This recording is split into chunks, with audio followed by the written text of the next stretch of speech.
శ్రీ గురుదేవాయ నమః. ఓం సల్లక్షణ సమారంభాం చిదానందేతి మధ్యమాం అస్మదాచార్యపర్యంతాం వందే గురు పరంపరాం. ఓం గీతామృత మహోదధయే నమః.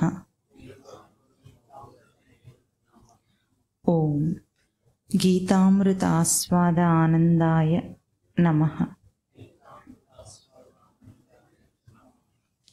2వ అధ్యాయం 20వ శ్లోకం.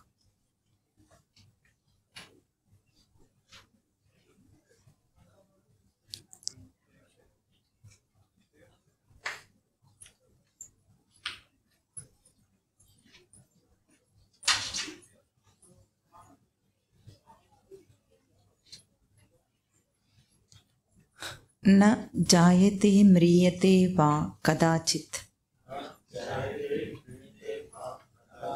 నాయం భూత్వా అభవితా వా న భూయః. అజో నిత్య శాశ్వతోయం పురాణః న హన్యతే హన్యమానే శరీరే వేద అవినాశినం నిత్యం య ఏనమజమవ్యయం కథం స పురుషః పార్థ కం ఘాతయతి హంతి కం. వాసాంసి జీర్ణాని యథా విహాయ నవాని గృహ్ణాతి నరోపరాణి తథా శరీరాని విహాయ జీర్ణాని అన్యాని సంయాతి నవాని దేహి. ఈ 3 శ్లోకాలు ఈరోజు మననం చేద్దాం. జీవులందరికీ కూడా ఒక లోపం ఉందట. ఏమిటది? కళ్ళ ముందు కనిపిస్తున్న సత్యాన్ని కూడా చూడలేని లోపం. మరి ఇప్పుడు జీవుడికి ఆ లోపం తొలగించాలంటే సత్యాన్ని మాటి మాటికి ప్రతిష్ఠ చేసి చెప్పాలి. అట్లాగే ఇక్కడ శ్రీ భగవాను వాచ అని ఎక్కడైతే మొదలైందో భగవద్గీత, అక్కడి నుండి కూడా అన్ని శ్లోకాల్లో ఒకే తత్వాన్ని అనేక కోణములు మార్చి పదములు మార్చి చెప్తూ ఉన్నారు. ఉన్న సత్యం ఉన్నది, లేని సంసారం లేదు, ఇదొక్కటే సత్యం. ఎట్లాగైతే స్కూళ్ళల్లో పిల్లలకు చెప్పటానికి, అంటే ఒక్కసారి చెప్తే అవగాహన చేసుకోలేని పిల్లల మనస్సుకు ఎట్లాగైతే మాస్టారు మళ్ళీ చెప్పటానికి తిప్పలు పడుతుంటారో, అట్లాగే జీవులకు కూడా చెప్పటానికి శాస్త్రం, గురువు ఏమన్నా తిప్పలు పడుతున్నారు అందామా? తిప్పలు పడుతున్నారు. కానీ ఆ తిప్పలు కూడా ఎట్లా ఉంటాయి? విజ్ఞానవంతంగా ఉంటాయి. మాటికి తెలుసుకున్న కొద్దీ విజ్ఞానం పెరిగేటట్లుగా ఉంటుంది శాస్త్రం. కనుక అదే సత్యాన్ని మళ్ళీ చెప్తున్నారు. మరి ఈ జీవుడికి ఈ లోపం ఎందుకుంది? కనిపించే సత్యాన్ని ఎందుకు చూడలేడు వీడు ఇంతకు అంటే, అక్కడ ఏమిటంటే ఒక చిన్న కథ చెప్పుకున్నాం. ఒకప్పుడు 4 గుడ్డివాళ్ళు ఉన్నారట. గుడ్డివాడంటే ఎదురుగా ఉన్నదాన్ని చూడలేని వాడు. వాడు ఏం చేస్తాడు? దేన్నైనా చూడాలంటే తడిమి చూస్తాడు. అవునా? తడుముకొని చూస్తాడు. ఈ 4 గుడ్డివాళ్లకు ఏనుగంటే ఏమిటో తెలుసుకోవాలని అనిపించిందట. ఇప్పుడు ఏనుగంటే ఏమిటో తెలుసుకోవాలంటే వీళ్ళు ఏం చేస్తారు? ఏనుగు దగ్గరగా వెళ్ళి తడిమి చూసుకోవాలంతేనా? సరే, దగ్గరికి వెళ్ళారట 4. ఒకడు వెళ్ళి గబుక్కున కాళ్ళను పట్టుకున్నట్ట. ఏనుగు కాలు ఎట్లా ఉంటుంది? లావుగా ఉంటుంది. లావుగా దేన్ని పోలి ఉంటుంది? స్తంభాన్ని పోలి ఉంటుంది. ఇప్పుడు వాడికి ఏం అవగాహన అవుతుంది? ఏనుగంటే స్తంభంలాగా ఉంటుంది అని వాడు అవగాహన చేసుకున్నాడు. ఇంకొకడు ఏం చేశాడు? గబుక్కున తోక వైపు వెళ్ళిపోయాడు. వెనక్కి పృష్ఠానికి వెళితే తోక పట్టేసుకున్నాడు. తోక ఎట్లా ఉంటుంది? దేన్ని పోలి ఉంటుంది? చీపురుని పోలి ఉంటుంది. దాన్ని చూసి తడిమి చూసేటప్పటికి వీడికి ఏనుగంటే చీపురులాగా ఉంటుందని అర్థమైంది వాడికి. ఇంకొకడు ఏం చేశాడు? చెవుల దగ్గరికి వెళ్ళిపోయాట, ఎగిరి మరీ పట్టుకున్నాడు. ఎగిరి పట్టుకుంటే ఏనుగు చెవులు ఎట్లా ఉంటాయి? చాటల్లాగా ఉంటాయి. ఇప్పుడు వీడికి ఏమనిపిస్తోంది? ఏనుగంటే చాటలాగా ఉంటుందని అవగాహన అయింది. ఇంకొకడు తొండం పట్టుకున్నట్ట. తొండం మెలిదిరిగి ఉంటుంది కదా, వంపు మీద కూర్చున్నాడు చక్కగా. ఏం చేస్తుంది? అది ఊపుతుంది. ఇప్పుడు వాడికి ఏమనిపిస్తుంది? ఉయ్యాలలాగా ఉంటుంది అనిపించింది. వీడికి ఏనుగంటే ఉయ్యాల అని అర్థమైందట. నలుగురు ఒకే ఏనుగును 4 విధాలుగా చూసి మరీ అర్థం చేసుకున్నారు. అంతేనా? ఇంకా పైగా ఏం చేస్తారు? పోట్లాడుకుంటారు. నేను చూసిందే కరెక్ట్ అంటాడు, ఎవరికి వాడు అట్లాగే అంటాడా? అట్లాగే లోకంలో కూడా ద్వైతులు, అద్వైతులు, విశిష్టాద్వైతులు, శాక్తేయులు, వైష్ణవులు, ఇంకా గార్హాపత్యులు, శైవులు, ఎన్ని రకాలుగా మతాలని అభిప్రాయాలను కూర్చుకొని పైగా అందరూ మాదే గొప్పదని వాదించుకుంటూ ఉంటారు. ఇది ఎందుకు అట్లా? ఏం చెప్పండి? ఏనుగును వాళ్ళు ఎందుకు అట్లా వేరువేరుగా అవగాహన చేసుకున్నారు?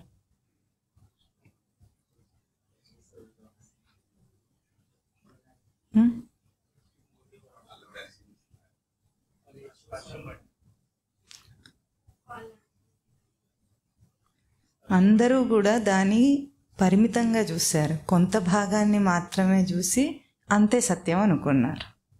మొత్తం చూడలేదు, బిగ్ పిక్చర్ చూడలేదు దానిది.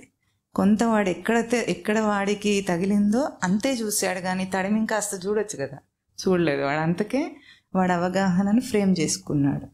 అట్లాగే జీవుడు కూడా తన సమగ్ర స్వరూపాన్ని చూడలేకపోతున్నాడు. మరేనుగా అక్కడే ఉంది, ఆ కాస్త చూసిన వాడు ఇంకాస్త తడిమి చూడొచ్చు కదా. గుడ్డివాడయ్యి ఒక స్తంభాన్ని లాంటి కాళ్ళను చూడకుండా ఇంకాస్త ఇట్లా అంటే తెలుస్తుంది, తడమొచ్చు. కానీ వాడు ఏం చేశాడు? బయాస్ అయిపోతాడు అనమాట. ఇంతే, నాకు అర్థమైపోయింది అని తొందరపాటులో అర్థం చేసేసుకొని ఇదే సత్యం అనుకున్నాడు. అట్లాగే జీవుడికి కూడా అనేకమైన అనుభవాలు కలుగుతూ ఉండి, ఆత్మస్వరూపం ఎప్పుడూ అనుభవంలో ఉండి కూడా సమగ్ర స్వరూపాన్ని అవగాహన చేసుకోలేక ఏం చేస్తాడు? ఏ విషయంలో ప్రవేశిస్తాడో ఆ విషయమే సత్యం అంటాడు వాడు. ముందు వెనుక కనిపించటం లేదు వాడికి ఏమి. ఎందుకు? ముందు తానే ఉన్నాడు, వెనుక తానే ఉంటాడు. వాడికి అది కనిపించట్లే. విషయంతో తన సంపర్కం ఎప్పుడు వస్తుందో ఆ విషయం అంతే సత్యం. ఇంకా వాడికి ఏ సత్యం కనిపించటం లేదు. లేకపోతే కాస్త చూసుకుంటే వెనుక చూస్తే విషయాన్ని పట్టుకోవటానికి ముందు ఎవరున్నారు? నేనే ఉన్నా. విషయాంతంలో విషయం అయిపోయిన తర్వాత నేనే ఉన్నా. ఆ సత్యం తెలిసిపోయేది, కానీ వాడంత తడిమి చూడరు. దీన్ని బట్టి మనకేం అర్థమవుతుంది? అనేకమైన అనుభవాల ఆత్మానుభూతిలో బ్రతుకుతూ కూడా ఆత్మ కంటే వేరుగా తాను ఎప్పుడు లేకపోయి ఆత్మస్వరూపుడే అయి బ్రతుకుతున్నాడు. అది శాస్త్రం చెప్పినందుకు కాదు, మనకే తెలుస్తూ ఉంటుంది. అట్లా బ్రతికినప్పటికీ కూడా ఎవ్వరూ సత్యాన్ని దర్శనం చేయలేకపోతున్నారు. దీన్ని ఏమంటారు? విశాలమైన దృష్టికోణం ఉండాలి అంటారు. దర్శనం చేయడానికి ఏం కావాలి? విశాలమైన దృష్టి ఉండాలి. ఎప్పుడైనా సంకుచితంగా పరిమితంగా ఆలోచిస్తే పరిమిత స్వరూపమే అర్థమవుతుంది. తనను ఏ రూపంలో ఇముడ్చుకుంటాడో ఆ రూపం పరిమితం అయిపోయి దానికే లిమిట్ అయిపోయి ఉంటాడు. కనుక ఆ దృష్టిని మార్చుకోమని మాటికి చెప్తున్నారు అవే శ్లోకాలను. ఈరోజు ఏమంటున్నారు? న జాయతే మ్రియతే వా కదాచిత్ నాయం భూత్వా అభవితా వా న భూయః. కదాచిత్ అయం అంటే ఈ ఆత్మ. ఈ ఆత్మ అంటే ఏమిటది? ఆ అంటే అక్కడ ఉన్నది, ఈ అంటే ఇక్కడ ఉన్నది. ఈ అనుభవింపబడుతున్న ఆత్మ అయం న జాయతేవా న మ్రియతేవా. కదాచిత్ న జాయతేవ్రా వా న మ్రియతేవా. కదాచిత్ అంటే ఎప్పుడూ కూడా, ససేమిర అని అర్థం తెలుగులో అయితే. ససేమిర న జాయతేవా, పుట్టినది కాదు, న మ్రియతేవా, మరణించినది కాదు. అంటే ఒక్కప్పుడు కూడా, అంటే కొద్దిగా ఎప్పుడైనా జరిగిందేమో అన్న అవకాశం లేకుండా చెప్పాలంటే ఆ పదం కదాచిత్. కదాచిత్ అంటే ఇంకెప్పుడు అది లేనే లేదు అని అర్థం, గట్టిగా అంత దృఢంగా చెప్పటం. న జాయతేవా న మ్రియతేవా. ఇంకా ఏమంటున్నారు? నాయం భూత్వా అభవితా వా న భూయః. భూత్వా కలిగి ఇప్పుడుండి మళ్ళీ లేకుండా పోతుంది అనే అంశం కూడా దానికి లేదు. ఇది ఎప్పటి నుండి చెప్తున్నారు? వెనుక అన్ని శ్లోకాల్లో ఇదే చెప్పుకుంటూ వచ్చారు, అంతేనా? అంటే ఇది నీకు కలుగనే లేదు అని దృఢంగా చెప్పటానికి ఒక దృష్టికోణాన్ని మార్చటం అనేది మళ్ళీ చెప్తున్నారు. ఎందుకంటే దృష్టి ఎట్లాగుంటే యథా దృష్టి తథా సృష్టి. దానికి ఒక చిన్న రామాయణమునకు సంబంధించిన ఒక కథ చెప్తారు. ఏమిటంటే ఒకసారట రామదాసు గారు రామాయణ కథను చెప్తున్నారు, ప్రవచనం చేస్తున్నారట. ఎక్కడెక్కడ రామకథ చెప్పినప్పుడు అక్కడక్కడ ఎవరు వచ్చేస్తారు? హనుమంతుడు వచ్చేస్తాడు. హనుమంతుడు వచ్చి ప్రేక్షకులలో మారువేషంలో కూర్చున్నాడు, శ్రోతల్లో. అప్పుడు రామదాసు గారు ఏం చేస్తున్నారు? సుందరకాండను వర్ణన చేస్తున్నారు. హనుమంతుడు అశోకవనంలో, లంకలో అశోకవనంలోకి వెళ్ళి చూస్తున్న ఆ సన్నివేశాన్ని చెప్తున్నారట రామదాసు. ఏం చెప్తున్నారు? అశోకవనం యొక్క సౌందర్యాన్ని చెప్తున్నారట. అక్కడ చెట్లకున్న పూలన్నీ కూడా తెల్లగా ప్రశాంతంగా, దాని ఎందుకు వనం పేరే అశోకవనం, శోకవనం కాదు అది, అశోకవనం. తెల్లగా చాలా ఆహ్లాదకరంగా ఉన్నాయని వర్ణిస్తున్నారట రామదాసు గారు. అప్పుడు శ్రోతల్లో ఎవరున్నారు? హనుమంతుడు గారు. ఆయన అదేమిటి ఇట్లా చెప్తాడు, ఆ రోజు పూలన్నీ ఎర్రగా ఉన్నాయి కదా అన్నాడట. ఆయన ప్రత్యక్ష సాక్షి కదా దానికి. అయితే నెమ్మదిగా లేచాడట. లేచి శ్రోతల్లోంచి, కాదండి మీరు చెప్పేది తప్పు, ఆ రోజు పూలన్నీ అక్కడ తెల్లగా లేవు, ఎర్రగా ఉన్నాయి అన్నట్టు. అనేటప్పటికీ రామదాసు, కాదయ్యా నువ్వు పొరపాటు పడుతున్నావు, అవి తెల్లగానే ఉన్నాయి అన్నట్టు. ఇంకా హనుమంతుడికి అసలే ఆగట్లే. కాదు, అది ఖచ్చితంగా ఎట్లా ఉన్నాయి? ఎర్రగానే ఉన్నాయి అంటాడు. ఇంకా ఎంతకు వాదించినా వినటం లేదు. ఇప్పుడు రామదాసు ప్రమాణం ఏమిటి? పురాణ ప్రమాణం. హనుమంతుడి ప్రమాణం ఏమిటి? ప్రత్యక్ష ప్రమాణం. ఇంకేం చేశాడు? ఎంతకు వినకపోతే నిజ రూపంలోకి వచ్చేసాడు హనుమంతుడు. వచ్చేసి నేనే హనుమంతుడిని, ఆ రోజు నేను చూశాను ఆ పూలు, అవి ఎర్రగా ఉన్నాయి అన్నట్టు. రామదాసు ఊరుకోవటం లేదట. ఇదేమిటి గోల? అయినా ఇద్దరు వాదించుకుంటూనే ఉంటారు. ఈయన తెల్లగా అంటాడు, ఆయన ఎర్రగా అంటాడు. అప్పుడు ఇంకా ప్రవచనం ఆపేసి ఏం చేశారు? ఇద్దరు కలిసి రాముల వారి దగ్గరికి వెళ్ళారట. రాముల వారిని అడుగుదామని అడిగితే రాముల వారు అన్నారట, ఆ రోజు పూలు తెల్లగానే ఉన్నాయి హనుమ అన్నట్టు. అదేమిటి స్వామి, నువ్వు అక్కడ లేకుండానే నువ్వు చెప్తే ఎట్లా నమ్ముతాను? నువ్వు ఉన్నావేమో అశోకవనంలో, నేనేమో ప్రత్యక్షంగా చూశాను, నువ్వేమో అక్కడ లేవు అని. ఇంకా ఎంతకు వినకపోతే ఏం చేశాడు? సీతమ్మ తల్లి దగ్గరికి వెళ్ళారట. సీతమ్మ తల్లి దగ్గరికి వెళ్తే ఆవిడైతే ప్రత్యక్ష సాక్షి కదా. అప్పుడు అడిగితే హనుమ ఆ రోజు పూలు తెల్లగానే ఉన్నాయందట ఆవిడ కూడా. ఆ మధ్య వాట్సాప్లలో ఒక ఇమేజ్ సర్క్యులేట్ అయింది, మీకు తెలుసా? అదేదో బ్లూ కలర్ వైట్ కలర్ కనిపిస్తుందట. కొంతమందికి బ్లూ కలర్గా, కొంతమందికి వైట్ కలర్గా అని వీడు కూడా చూశాడు దాన్ని ఒకప్పుడు. అట్లా ఇల్యూజన్ అన్నమాట. అయితే హనుమంతుడు అన్నట్టు, ఏమిటమ్మా నువ్వు కూడా రామదాసు పక్షమే మాట్లాడుతున్నావు, నేను ప్రత్యక్షంగా చూస్తే కూడా ఒప్పుకోవటం లేదంటే, అప్పుడు సీతమ్మ తల్లి అన్నదట, హనుమ ఆ రోజు నువ్వు చాలా బాధలో కోపంగా ఉన్నావు. కోపంగా ఉన్న నీ కంటికి తెల్లగా ఉన్న పూలు ఎర్రగా కనిపించినాయి అన్నదట. రామదాసు ప్రశాంతంగా చెప్తున్నాడు రామకథను. ప్రశాంతంగా ఉన్న ఆయన చిత్తానికి తెల్లగానే కనిపిస్తాయి. ఎందుకంటే ప్రవచనకర్త చెప్తున్నప్పుడు ఎప్పుడైనా అవి పై మాటలుగా చెప్పరు, చెప్తున్న తత్వాన్ని దర్శనం చేస్తూ చెప్తారు వ్యాసపీఠం మీద ఉన్నవాళ్ళు. ఇప్పుడు రామదాసు చిత్తము ప్రశాంతంగా ఉంది కాబట్టి అవి తెల్లగా ఉన్నాయి. నువ్వు ఆ వేళ, ఆ రోజున అప్పుడు నీ పరిస్థితి ఎట్లా ఉంది? ఆవేశంతో, కోపంతో ఎర్రగా చూస్తున్నావు, నీ కళ్ళల్లో రక్తం వచ్చింది, అందుకు అవి ఎరుపు రంగులో కనిపించినాయి అని చెప్పారు. అట్లాగే మనందరం కూడా ఏ లోకాన్ని చూస్తామంటే యథా దృష్టి తథా సృష్టి. చెప్పండి, ఎవరి దృష్టి ఎట్లాగుంటే అట్లాగే చూస్తారు లోకాన్ని. కనుక ఈ దృష్టి భేదం మనకు రావటం కోసం అవే పదాలను మళ్ళీ మళ్ళీ వాడి అదే శ్లోకాన్ని మళ్ళీ చెప్తున్నారు. సరే, ఇప్పుడు శ్లోకం చెప్పింది అనుకోకుండా మనం చూద్దాం, పుట్టుక మరణం సంభవించిందా లేదా మనకు.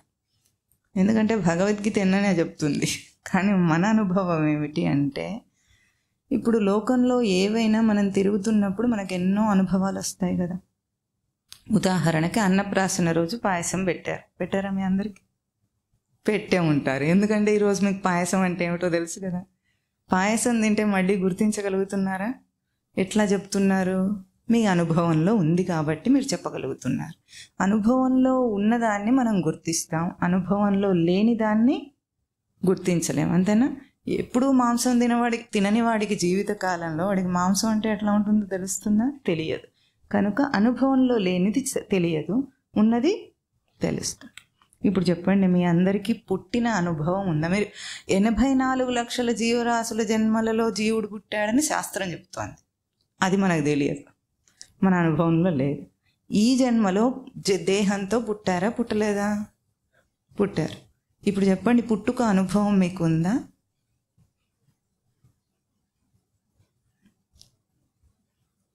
చెప్పండి, ఉందా? పుట్టిన అనుభవం ఉందా మీకు ఎవరికైనా? పుట్టిన అనుభవం ఉందా? ఉన్నాను అన్న అనుభవం ఉందా? పుట్టిన అనుభవం ఉందా ఎవరికన్నా? లేదు. ఉన్నాను అన్న అనుభవం ఎట్లా ఉంది? ఇక్కడ ప్రవచనంలో వీడు రోజు ఉన్నావు అని వాయిస్తున్నాడు కాబట్టి ఉందా? స్పష్టంగా ఉందా? ఎవరు చెప్పినా చెప్పకపోయినా చాలా స్పష్టంగా అనుభవింపబడుతున్న సత్యం.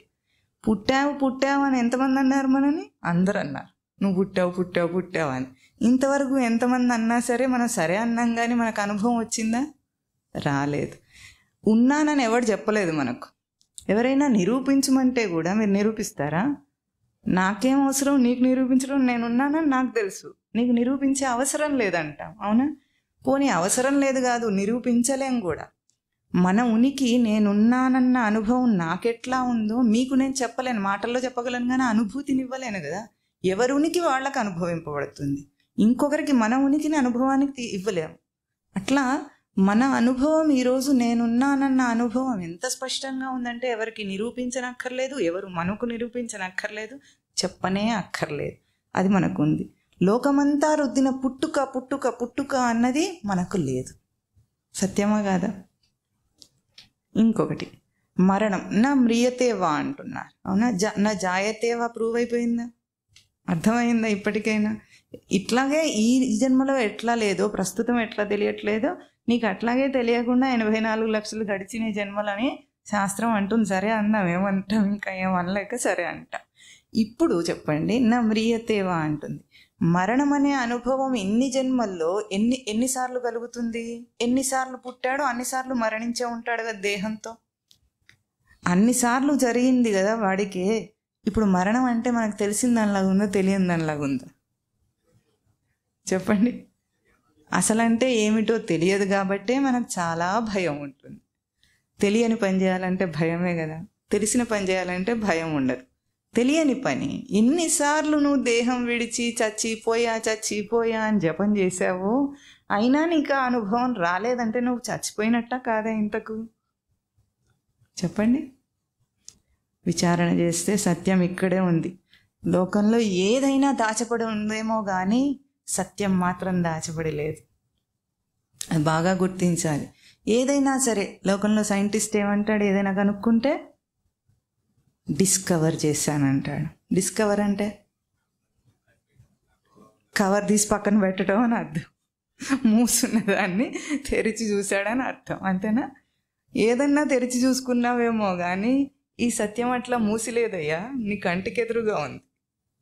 ఇది మూయబడింది కాదు, దాచబడింది కాదు, నీ అనుభవంలో తెలుస్తుంది కదా.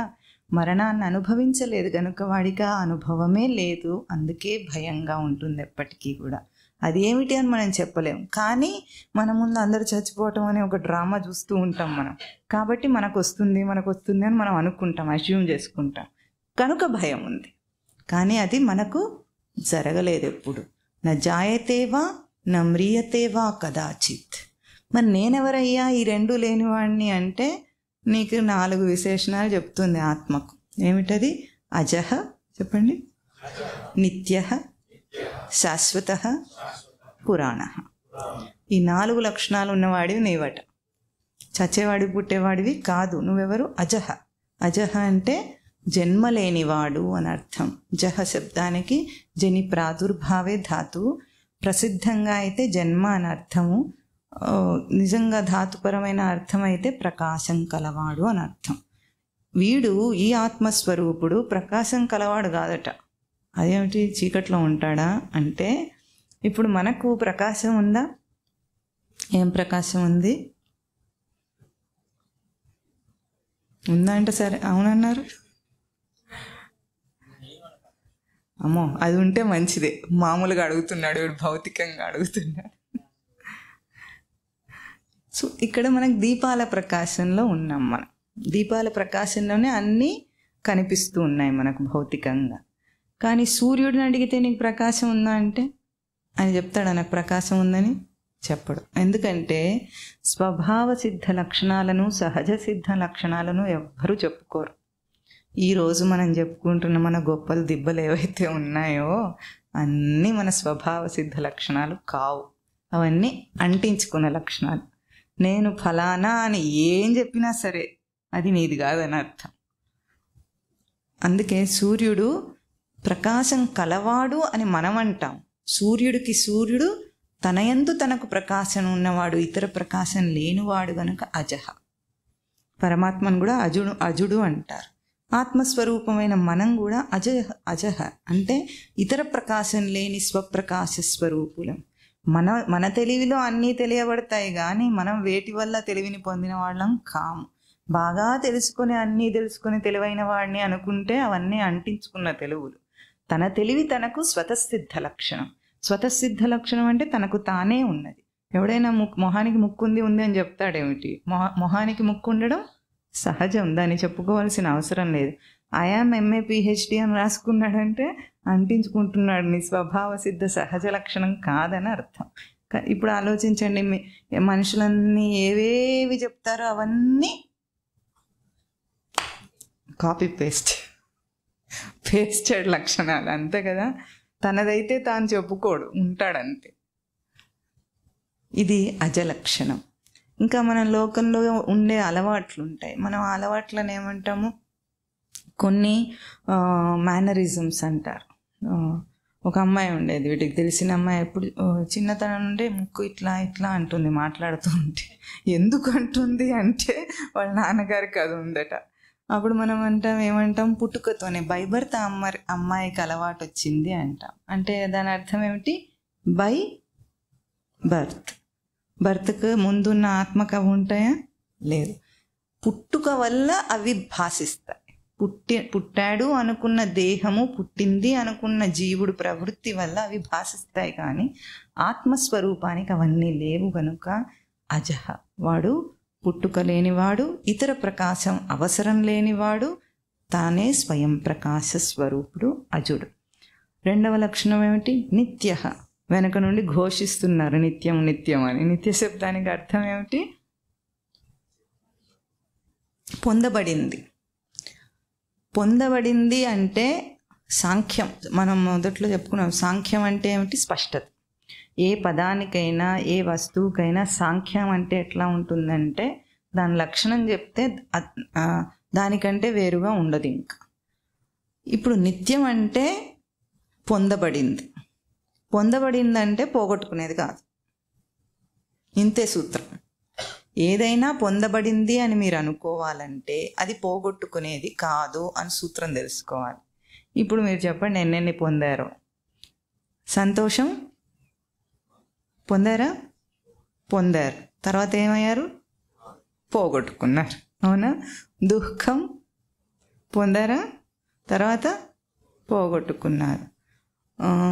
కోపం పొందారు, పోగొట్టుకున్నారు. దేహం పొందుతారు, పోగొట్టుకుంటారు. ఇవేవి పొందబడినవి కావు, అంటే నిత్యం కాదు. అందుకే భగవద్గీత ఏం చెప్తుంది? అనిత్యం అసుఖం లోకం ఇమం ప్రాప్య భజస్వ మాం అని 9వ అధ్యాయంలో స్వామి చెప్తారు. లోకానికి 2 విశేషణాలు ఉన్నాయి. అదేమిటి? అనిత్యము, అసుఖము. చెప్పండి. అనిత్యం అసుఖం లోకం ఇమం ప్రాప్య భజస్వ మాం.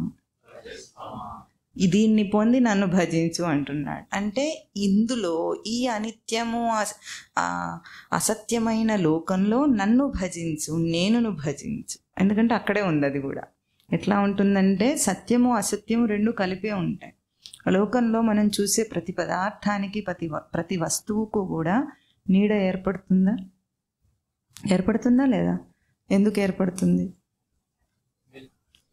వెలుతురు కారణంగా నీడ వస్తుంది. ఇప్పుడు నీడ లేకుండా చేయాలంటే ఏం చేయాలి? అది కూడా కనిపించదు కదా. అది ఉండి నీడ లేకుండా ఉండాలి. అది కనిపిస్తూ నీడ లేకుండా ఉండాలంటే ఎప్పుడవుతుంది?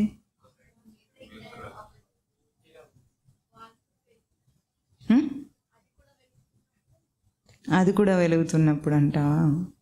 ఇంకా వెలుతురుని బ్యాలెన్స్ చేయాలంటారు. దాన్ని మనం రోజు చూస్తాం. ఒకవేళలోనే అట్లా అవుతుంది. ఏ వేళ?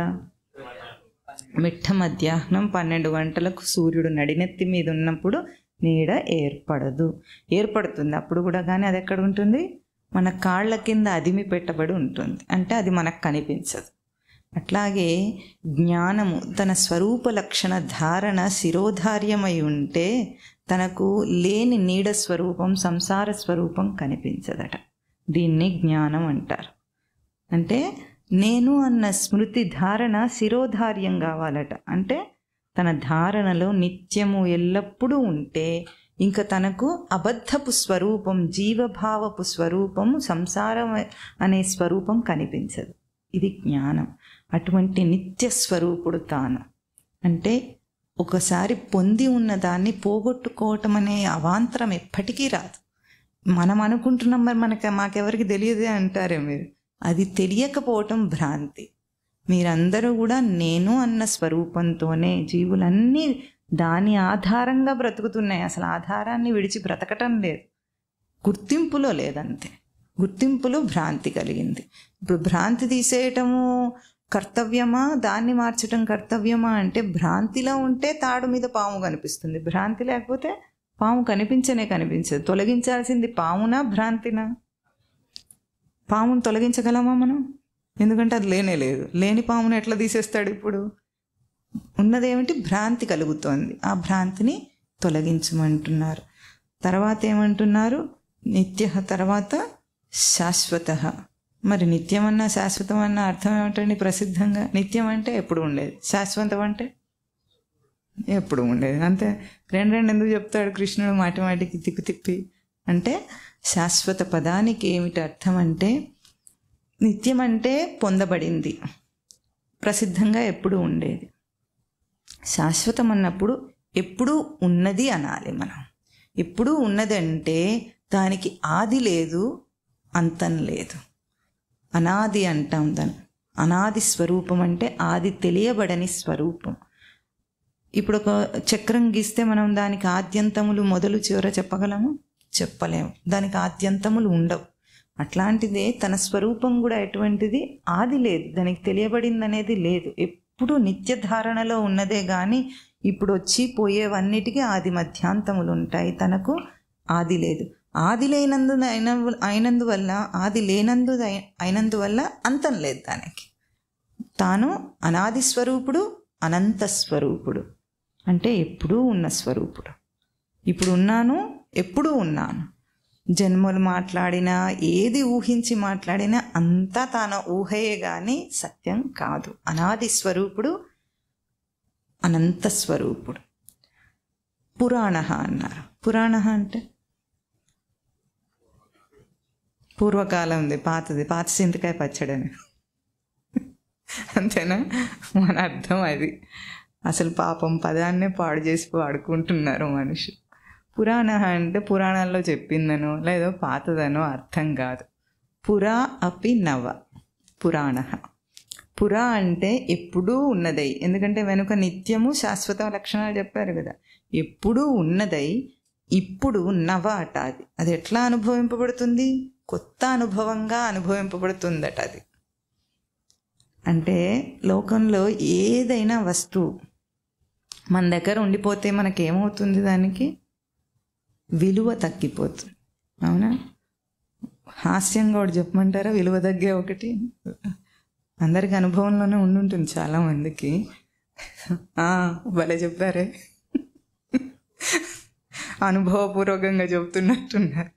పెళ్ళైన కొత్తలో ఆడవాళ్లకు మగవాళ్ళు, మగవాళ్లకు ఆడవాళ్ళ ఆకర్షణ ఎట్లా ఉంటుంది? చాలా కొత్తగా మురిపంగా ఉంటుంది. కాలాన ఏమవుతుంది? మురిపం అంతా పోయి ఎట్లా ఉంటుంది? ఎప్పుడు రుసరుసలు, చిరుపురులు. అదే అందమైన పెళ్ళామే అయి ఉంటుంది పాపం. అప్పుడు ఉన్నంత అందంగానే ఇప్పుడు కూడా ఉండుండొచ్చు, కానీ దాని విలువ ఉంటుందా? అస్సలు ఉండదు. అదే సంపాదించే భర్త అయి ఉంటాడు అప్పుడు ఉన్నట్టుగానే, ఇంకాస్త ఎక్కువగా కూడా సంపాదిస్తూ ఉంటాడు, కానీ ఇప్పుడు విలువ ఉంటుందా? ఉండనే ఉండదు. నెవర్ ఎండింగ్ కంప్లైంట్స్ అంటే ఎక్కడ ఉంటాయి? అక్కడే ఉంటాయి, వాళ్ళిద్దరి మీదే ఉంటాయి. ఎందుకు? అది ఏమైంది? బోర్ కొట్టిపోయింది. ఏ పనైనా సరే, ఏ విషయమైనా సరే, ఎక్కడైనా సరే మనిషికి విసుగు రాకుండా ఉండదు. విలువ తగ్గిపోతుంది. దాని విలువ ఎంతో ఇష్టమైందైనా సరే. సినిమా చూస్తుంటారు, చాలా ఇంట్రెస్ట్ ఉంటుంది సినిమాల మీద. ఎంతసేపు చూస్తారు చెప్పండి? మహా కెపాసిటీ ఎంత ఉంటుంది? ఓ రోజంతా చూస్తారా? పోనీ చూడొచ్చు అంటున్నారు కొంతమంది. అంత కెపాసిటీ ఉంటే ఒకరోజు ఇంకా కంటిన్యూ చేస్తారా? అదేదో ఇంకా ఎక్కువ చేసేసి చాలా రోజులు చేసి 9 రోజులు కంటిన్యూస్గా ఓ పని చేశానని గిన్నీస్ బుక్లోకి ఎక్కాలి. అంతే తప్ప ఆ తర్వాత అయినా ఆపేస్తాడా లేదా? అంటే ఏదైనా సరే వదిలేయటం అనేది చేస్తాం మనం. విసుగు వస్తుంది, దాన్ని ఏమంటాం? బోర్ కొట్టింది అంటాం మనం. ఎప్పుడైనా నేను ఉండటం బోర్ కొట్టిందా? నేను చేస్తూ ఉన్న పనులలో మార్పు కావాలి, కానీ నేను ఉండటానికి మార్పు అయితే రాలేదు కదా. బోర్ కొట్టింది, నన్నే తీసేస్తాను అంటాడు ఎవడన్నా? అన్నాడు. అది పురా అపినవ. ఇంకా ఎట్లా ఉంటుంది? కొత్త అనుభవంగా అనుభవింపబడుతుంది. Ever fresh. అది అనుభవం మీద విసుగు రాదు, బోర్ కొట్టదు, ఫ్రెష్గా ఉంటుంది అనుభవం. ఎట్లా ఉంటుంది? ఒక పని చేసిన తర్వాత ఇంకో పనికి ఫ్రెష్గా వెళ్తాడు తానే. నేను ఫ్రెష్గా ఉంటుంది అప్పుడు, పనిని మాత్రం మార్చేస్తూ ఉంటాడు. అందుకే అది పురాణ స్వరూపం. తనకు ఆ అనుభవం కొత్తదిగా అనుభవింపబడుతుంది. ఈరోజు ఎట్లా అనుభవింపబడుతుంది కొత్తదిగా అంటే, ఎప్పుడు దాని మీద హాయినే అనుభవిస్తాడు కానీ చికాకును అనుభవించాడు. ఎందుకంటే మీరు చూడండి, ఎన్ని గడిచినాయో మనకు అనుభవాలు. ఆ గడిచిన అనుభవాలన్నీ మనకు ఎక్కడున్నాయి? స్మృతి దాకా ఎక్కడ ఉంటాయో అవన్నీ చేరవు అక్కడికి. జ్ఞాపకాల్లో ఉంటాయి, అంతేనా? అనుభవాలన్నీ జ్ఞాపకాల్లో ఉంటాయా, జ్ఞానంలో ఉంటాయా? జ్ఞాపకాల్లో ఉంటాయి. కాబట్టి ఎప్పటికైనా ఆ మెమొరీ ఏమవుతుంది? ఫెయిల్ అవుతుంది, ఫేడ్ అవుతుంది. మెమొరీ ఎప్పటికీ ఫెయిల్ అండ్ ఫేడ్ అవుతుంది. ఇన్ని అనుభవాలు గడిచినవన్నీ కేవలం జ్ఞాపకంలో ఉన్నాయి, కానీ జ్ఞానం దాకా వెళ్ళలేదు, స్మృతి దాకా అవి వెళ్ళవు కూడా. కనుక అవి ఏమైనా అన్నీ కూడా పోతున్నాయి. మెమొరీ లాస్ వస్తే అన్నీ మర్చిపోతాడు. మెమొరీ లాస్ వస్తే ఇప్పుడు నేనున్నానని మర్చిపోతాడు ఎవడన్నా? చెప్పండి. చివరికి కోమాలో కూడా మర్చిపోడు. నేనున్నా అన్న అనుభవం పోదు, కోమాలో బ్రెయిన్ డెడ్ అవుతుంది. బ్రెయిన్ డెడ్ అయినప్పుడు ఏమవుతుంది? సిగ్నల్స్ అందవు దేహానికి, అంతేగాని జీవుడు అక్కడే ఉంటాడు, ఉన్నానన్న అనుభవం అక్కడే ఉంటుంది. ప్రసారం చేయలేడు. బ్రెయిన్ అక్కడ ఇన్కేపబుల్ అయిందనమాట. అంటే ప్రసారం చేయటానికి అది ఇంక పనికి రాకుండా అయింది కాబట్టి కోమాలో. కానీ నేనున్నా అన్న అనుభవం అప్పుడు కూడా ఉంది. గాఢ నిద్రలో ఎట్లా ఉంది? రోజంతా గడిచిన ఎన్ని రకాల అనుభవాలన్నీ గడిచినాయని మన మీదుగా గడిచిపోయినాయో మూడ్స్ మారుతుంటాయా? పొద్దున్న లేవగానే ఒక మూడు ఉంటుంది, తర్వాత కాఫీ తాగితే కాఫీ బాగుంటే ఒక మూడు, బాగలేకపోతే ఒక మూడు. టిఫిన్ తింటే టిఫిన్ బాగుంటే ఒక మూడు, బాగలేకపోతే ఒక మూడు. కొడుకుకి ఫస్ట్ ర్యాంక్ వస్తే ఒక మూడు, రాకపోతే ఒక మూడు. ఎన్ని మూడులు ఎట్లా ఉన్నా ఆఫీస్కి రాకుండా తప్పించుకోలేని ఇంకొక మూడు ఉంటుందా లేదా? చచ్చినట్టు రావాలా లేదా? అవన్నీ ఉన్నా, అవన్నీ ఇంత దాకా రోజంతా గడిచినాయి కదా. నిద్రపోయేటప్పుడు ఏం చేస్తారు? వీటన్నిటిని రివైండ్ చేస్తారా? వదిలేరు. పడుకునేటప్పుడు గాఢ నిద్రలో తీసుకెళ్తారా? తీసుకెళ్తే గాఢ నిద్ర రాదు. డబ్బాలో పెట్టి పారేసి పడుకున్నట్టు పడుకుంటాడు హాయిగా. కాకపోతే లేచిన తర్వాత రుద్దుకుంటాడు. అంతాక ఎట్లా ఉంటుంది? నిద్రను ఎవరైనా వర్ణించేటప్పుడు గాఢ నిద్రను చికాకు అంటారా, హాయ్ అంటారా? హాయ్ అంటారు. ఎప్పుడైనా సరే హాయే అంటాడు. ఐసీయూలో బెడ్ మీద ఉన్నవాడు కూడా పాపం వాడు శరీరం చేత ఎన్నో కష్టాలను అనుభవిస్తూ ఉంటాడు, అయినా నిద్రపోతే హాయిని అనుభవిస్తాడు. అందుకే నీ స్వరూపం పురాణ. ఎంత ఫ్రెష్గా ఉంటుంది నిద్రపోయి లేస్తే, ఉంటుందా? అది పురాణ స్వరూపం. పురా అపి నవ, అనాది అనంత స్వరూపుడు అయినప్పటికీ అది ఈరోజు ప్రతిసారి నీకు కొత్త అనుభవంగా అనుభవంలో ఉంది, దర్శనంలో ఉంది. అది ఈ 4 లక్షణాలు ఆత్మ గురించి చెప్తున్నారు ఇక్కడ. ఏమిటి? అజహ, నిత్య, శాశ్వత, పురాణ. తర్వాత న హన్యతే హన్యమానే శరీరే, శరీరే హన్యమానే న హన్యతే అయం ఆత్మ. అంటే శరీరం హింసింపబడినప్పటికీ కూడా అది హింసింపబడటం లేదట. ఎన్ని దేహాలతో పుట్టానని హింసను అనుభవించి చచ్చానని అనుభవించినా దీనికి ఏం కాలేదు ఆత్మకు. ఆత్మస్వరూపము వాటి చేత హింసింపబడలేదు అని చెప్తున్నారు. ఇంకా ఏమంటున్నారు తర్వాత శ్లోకంలో? వేద అవినాశినం విద్ధి, వేద అవినాశినం నిత్యం య ఏనమజం అవ్యయం కథం స పురుష పార్థ కం ఘాతయతి హంతికం. హే పార్థ, యః ఏనం అవినాశినం నిత్యం అజం అవ్యయం వేద సహ పురుషః కం ఘాతయతి కం హంతి. పార్థ, ఎవరైతే ఈ ఆత్మను ఏనం అవినాశినం నిత్యం అజం అవ్యయం వేద, ఈ 4 లక్షణాలతో తెలుసుకుంటాడు. వేద అంటే తెలుసుకుంటాడో. ఈ 4 లక్షణాలేవి? అవినాశి, వెనుక నుండి చెప్తున్నారు నాశం లేనిదని. అవినాశిగా, నిత్యమైనదిగా, అజస్వరూపంగా, అవ్యయ స్వరూపంగా తెలుసుకుంటాడో వాడు సహ కం ఘాతయతి కం హంతి, దేనిని చంపించుతాడు, దేనిని చంపుతాడు.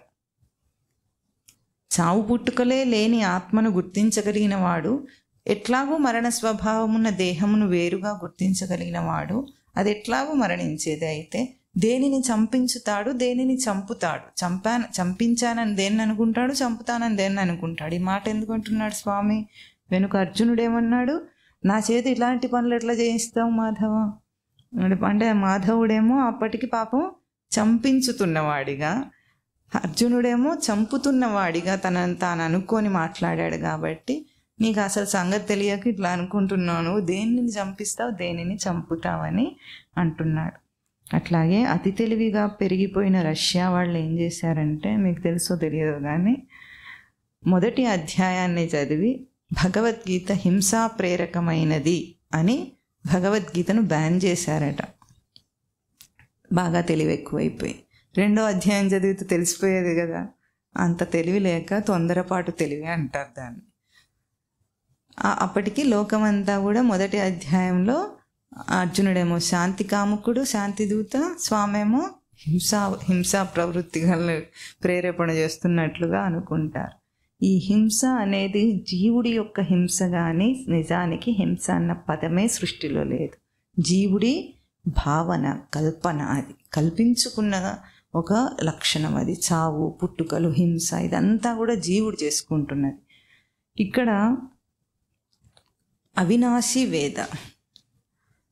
అవినాశి అంటే నాశం అంటే కనిపించకుండా పోవటం. అవినాశి అంటే కనిపించకుండా పోయినది కాదు. ఇప్పుడు ఒక వస్తువుని నేను చూస్తున్నాను, ఈ వస్తువు కనిపిస్తుంది ఇప్పుడు, అవునా? ఇది కనిపించకుండా పోతుంది ఎప్పుడైనా. చూస్తున్న నా స్వరూపమునకు కనిపించకుండా పోవటం అనేది ఉంటుందా? ఎప్పుడైనా ఉంటుందా? దృశ్యాలన్నీ కనిపించకుండా పోతాయి. ఇప్పుడు కనిపిస్తే కాసేపటికి కనిపించవు. కంటికి ఎదురుగా ఉంటే అద్దం ముందు ఏది నిలబడితే అది కనిపిస్తుంది. అద్దం నుండి తొలగిపోతే కనిపించకుండా పోతుంది. కానీ అద్దానికి కనిపించేటట్లు చేసే తన లక్షణం ఏదైతే అద్దంకుందో అది పోతుందా? పోదు. అట్లాగే అన్నిటినీ దర్శనం చేస్తున్న నా దర్శన స్వరూపము అవినాశి, దృశ్య స్వరూపము వినాశి. అది నాశం అవుతుంది. ఇప్పుడు కాసేపు ఉంటుంది, తర్వాత అద్దం ముందు తొలగినట్లుగా కంటి ముందు నుండి తొలగిపోతే నా దర్శనం నుండి అది పోయింది. కానీ నా దర్శనం అనే తేజస్సు అవినాశి, ఆత్మ తేజస్సు. అది నేను దేన్నైనా తెలుసుకుంటున్నాను, ఏ ఇంద్రియం చేత తెలుసుకుంటున్నానన్నా తెలుసుకునే తెలివి అవినాశి, అది ఎప్పటికీ పోనిది, నాశం లేదు దానికి. కనిపించకుండా పోయటం అనేది దానికి జరగటం లేదు. అట్లా తెలుసుకోవయ్యా నీ స్వరూపాన్ని. ఏం చేస్తున్నాం మనం? చూస్తున్నాం, తింటున్నాం, తిరుగుతున్నాం, తడుముతున్నాం, పట్టుకుంటున్నాం, వదిలేస్తున్నాం. ఎన్ని చేసాం. ఘనకార్యాలు ఎన్నో చేసినా ఇప్పటికీ నాశం అయ్యేదేదో తెలుసుకోలేదు, నాశం కాందేదో తెలుసుకోలేదు. ఇన్నిసార్లు చేసి ఏం తెలివి బాబాయ్ అంటున్నాడు స్వామి. అట్లా తెలుసుకున్నవాడు చంపుతున్నానని కానీ చంపిస్తున్నానని కానీ అనుకోడు. నిత్యమైంది, అవ్యయం, మార్పులు చెందని తన స్వరూపాన్ని తెలుసుకోమంటున్నాడు. మరి నేనెవరు ఇంతకీ? ఆ నేను లక్షణం అంటే ఇక్కడ జరుగుతున్న ఈ పుట్టుక మరణం అనే ఒక నాటకం లాంటిది జరుగుతున్నారు. మరి అదేమిటి? నువ్వు అట్లా తెలుసుకోమంటున్నావు, బాగుంది. ఈ చంపించడాలు లేవన్నావు. మరి ఈ నాటకం ఒకటి జరుగుతుంది కదా, మరి అదేమిటి అంటే ఇప్పుడు వస్తుంది మోస్ట్ పాపులర్ శ్లోకం భగవద్గీతలో. ఏమిటి? అందరు చెప్తూ ఉంటారు, చెప్పండి. వాసాంసి జీర్ణాని యథా విహాయ నవాని గృహ్ణాతి నరోపరాణి తథా శరీరాని విహాయ జీర్ణాని అన్యాని సంయాతి నవాని దేహి. చాలా సింపుల్గా చెప్పాడు స్వామి, బట్టలు మార్చుకున్నంత సులభంగా. ఏమంటున్నారు? ఎట్లాగైతే వాసాంసి అంటే వస్త్రములు, జీర్ణాని వాసాంసి విహాయ నవాని గృహ్ణాతి నరహ అపరాని నవాని గృహ్ణాతి. నరుడు ఏం చేస్తాడట అంటే జీర్ణమైన వస్త్రములను విడిచిపెట్టి, జీర్ణమైన అంటే చిరిగిపోయిన వస్త్రములను విడిచిపెట్టి వేరైన కొత్తవైన వస్త్రములను ధరిస్తాడట. అట్లాగే ఈ దేహి ఏం చేస్తాడు? శరీరాన్ని విహాయ, జీర్ణాన్ని శరీరాన్ని విహాయ అన్యాన్ని సంయాతి. జీర్ణమైపోయిన ఈ శరీరం వదిలేసి కొత్తదాన్ని తీసుకుంటాడు. సింపుల్. అంటే ఏమిటంటే బట్టలు మార్చుకోవటం అంత ఈజీ అయిన పని. ఏమిటది? జన్మలను ఎత్తటం, చచ్చిపోవడాలు, పుట్టడాలు అంటే బట్టలు మార్చుకున్నంత సులభం. ఇందులో స్వామి పప్పులో కాలేస్తాడు. ఎందుకు పాపం అమాయకంగా జీర్ణాని వస్త్రాన్ని యథా విహాయ అన్నాడు. ఈ కాలంలో ఎవడైనా సినిగేదాకా బట్ట కట్టుకుంటాడా? అంటే దాని అర్థం ఏమిటి? చిరిగిపోయేదాకా బట్టలు కట్టుకోవాలని. ఇక్కడ ఇప్పుడు మనుషులు ఏం చేస్తారు? పూటకొకటి వేసుకోవాలి, అంతేనా? ఎక్కడ విడిచిపెడతారు? ఎన్ని తీసేసే బట్టలన్నీ చిరిగిపోతాయి అంటున్నా. ఎక్కువైపోయి తీసేసే వాడుకో పంచుతుంటా. పాపం స్వామికి అర్థం కాలే బట్టలు ఎందుకు కట్టుకుంటారో ప్రజలు. ఎందుకు కట్టుకుంటారండి బట్ట? ఎందుకు కట్టుకుంటారు? శరీరాన్ని కప్పుకోవటం అని తెలివితో బట్ట కప్పుకొని ఉంటే బాగుండేది. కానీ ఇప్పుడు మనుషులు ఎట్లా కప్పుకుంటారు దాన్ని? హోదా చూపించటానికి, ఫ్యాషన్ చూపించటానికి. ఇంకా చెప్పమంటారా? తిండి ఎక్కువైతే, బలుపు ఎక్కువైతే బట్టలు కొనుక్కుంటుంటారు.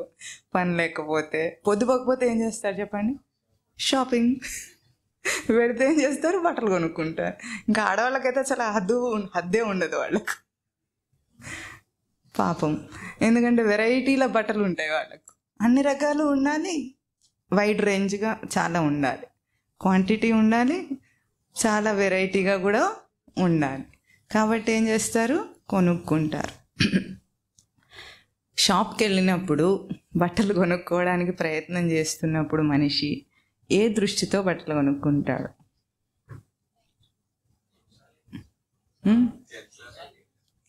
ఎవరిది వాళ్ళు చెప్పండి. ఎందుకంటే వీళ్ళ వెరైటీలు ఎక్కువ ఉంటాయి కానీ బుద్ధి అయితే అదిగా ఉంటుంది కదా. ఈ మధ్య కాంపిటీషన్ కూడా ఉంది. ఎందుకంటే లోకంలో ముందు ఎట్లా ఉండేదంటే ఆడవాళ్ళతో కంపీట్ చేసేవాళ్ళు కాదు, అంటే పోటీ పడేవాళ్ళు కాదు మగవాళ్ళు. వాళ్ళు సింపుల్గా ఇంత దేహధ్యాస ఉండకుండా ఉండేవాళ్ళు. ఇప్పుడు అట్లా లేదు. ఇద్దరికీ సలూన్లు ఉంటాయట. వీడికి తెలియదు కానీ విన్నాడు. వీనికి జ్ఞానం ఏమిటంటే ఇద్దరికి సెలూన్ ఉంటుంది, ఇద్దరు అవేవో అన్నీ చేసుకుంటూ ఉంటారు, రుద్దుకోవడాలు ఏం చేస్తారో మరి వీడికి అంత అసలు తెలియదు, కానీ చేస్తున్నారో లేదా. మగవాళ్ళు కూడా కాంపిటీషన్ ఇస్తున్నారు. ఇప్పుడు పెళ్ళిళ్ళు అయితే ఆడవాళ్ళు ఎంత అలంకరించుకుంటారో అంతగా ధీటుగా ఇద్దరు కూడా పోటీ పడి మరీ అలంకరించుకుంటారు. పోనీ ఇప్పుడు ఇన్ని బట్టలు కొనుక్కుంటారా? 400 రూపాయల చీర దగ్గర నుండి 40 లక్షల చీర దాకా కూడా ఉంటుంది కదా, అన్నీ కొనేసుకుంటారు. ఇన్ని కొనుక్కున్న వాళ్లకు ఇన్నిటినీ తలదన్నుకుంటూ లోకప్రియ వస్త్రం ఏది?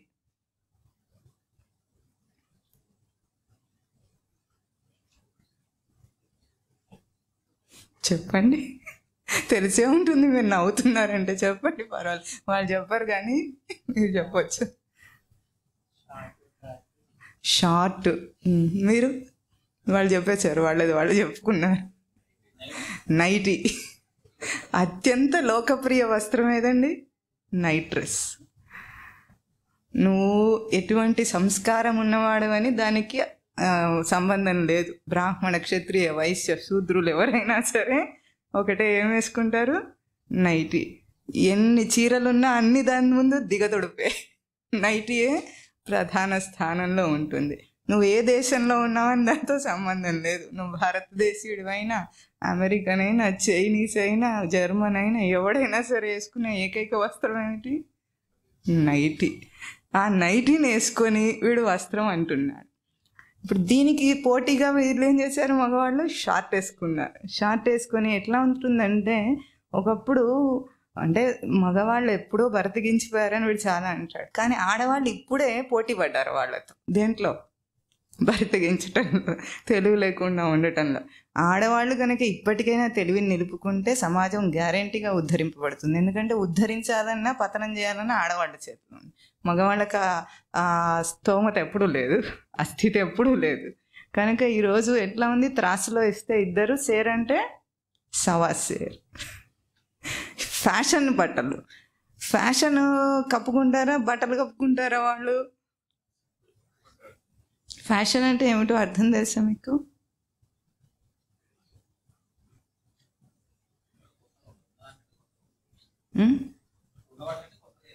అంటే బాగున్నదని చింపుకుంటే ఫ్యాషన్ అనే. కొత్తదనం అంటే పురా ఆపి నవ్వలాగా. బాగుంటే ఎన్నాళ్ళకు చినకపోతే ఏం చేస్తాడు? చింపుకొని ఫ్యాషన్ అని వేసుకుంటాడు. ఫ్యాషన్ అంటే గుడ్డితనం అని అర్థం. దాని డెఫినేషనే అది. ఎవడికో ఏదో బుద్ధి పుట్టి వాడేదో చేస్తే అందరూ గొర్రెపిల్లల్లాగా, గొర్రెపిల్ల అంటే గుర్తొచ్చింది, మొన్న మోవకి వెళ్తుంటే ఒక గొర్రెల మంద వెళ్తుంటే దగ్గరగా చూశాడు వీడు. ఇంతవరకు అట్లా చూడలేదు ఎప్పుడు. గొర్రె ఎట్లా వెళ్తుంది, గొర్రె దాటు అంటే ఏమిటో అనుకున్నాడు, కానీ వీడు చూశాడు సరిగ్గా. ఒక గొర్రె ఎటు కదిలితే అన్నీ అసలు గుడ్డిగా అటు తిరుగుతున్నాయి, ఇట్లా ఇట్లా అని తలుపుతూ నడుస్తున్నాయి. అంటే అప్పుడు అర్థమైంది ప్రజలు ఇట్లా ఉన్నారన్నమాట. విన్నాడే కానీ అంత దగ్గరగా ఎప్పుడు గొర్రెలను వీడెందుకు చూస్తాడు? చూడలేదు. అది చూశాడు నిన్న. అట్లా గొర్రెల్లాగా దాన్ని ఫాలో అవుతే దాన్ని ఏమంటారు? ఫ్యాషన్ అంటారు. మళ్ళీ ఇంకేమంటారు దాన్ని? ఫ్యాషన్ని ఫాలో అవ్వకుండా ఎట్లా ఉండాలని అడుగుతారు.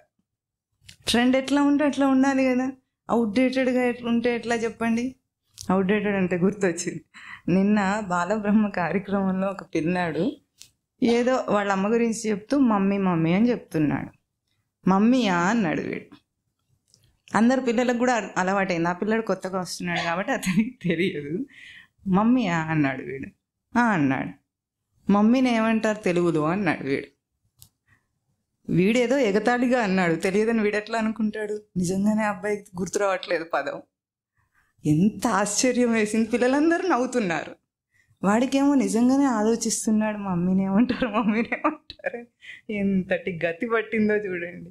అమ్మ అన్న ఒక సహజమైన పిలుపును, మాతృభాషలో ఉన్న పదాన్ని కూడా వాడికి తెలియంది కాకపోవచ్చు, వినే ఉంటాడు కదా, తోచటం లేదు వాడికి, గుర్తు రావటం లేదంటే ఎంత దూరంగా ఉన్నాడో సంస్కారానికి మనకు అర్థమవుతుందా?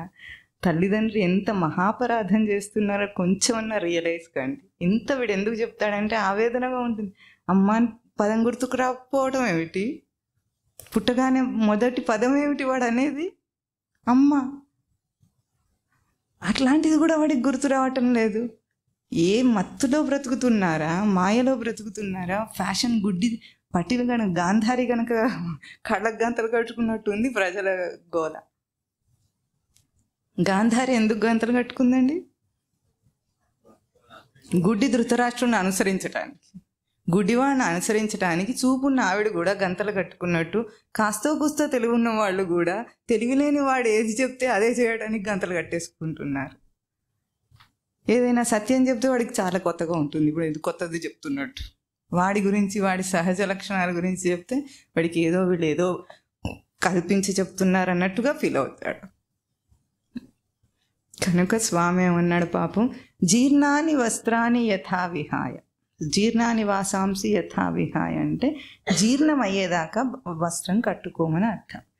ఇక్కడ వస్త్ర శబ్దానికి బట్ట అని మన ప్రసిద్ధార్థం. వస్త్రం అంటే ఆచ్ఛాదన, ఒక కప్పు కప్పుకుంటాం మనం, ఒక ఆవరణ వేసుకుంటాం. దాన్ని జీర్ణాని అంటున్నారు. జీర్ణ శబ్దం మనకి ఎక్కడ అర్థమవుతుంది? డైజెషన్లో. జీర్ణకోశం అనేది మనకు ప్రసిద్ధంగా జీర్ణ శబ్దం అక్కడ అర్థమవుతుంది.